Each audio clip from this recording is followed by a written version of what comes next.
tell me that I'm never gonna make it. They want me to do something that could make sense. They hate when I keep dreaming I'll be famous, but I don't give a fuck, I'ma keep chasing.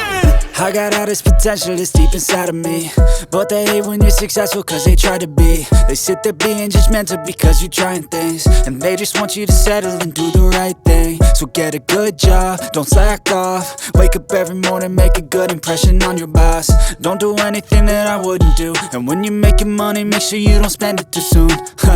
Fuck that, I'll do what I wanna do. I got a different path from everyone, and that includes you. Who are you to tell me how to live life? In these times it feels like nobody is right, yeah. So I'ma figure out what else we succeed, and then invest all of my time into that and proceed. I need whatever the hell could make me happy, and I don't think you have a clue what could that be. They tell me that I'm never gonna make it. They want me to do something that could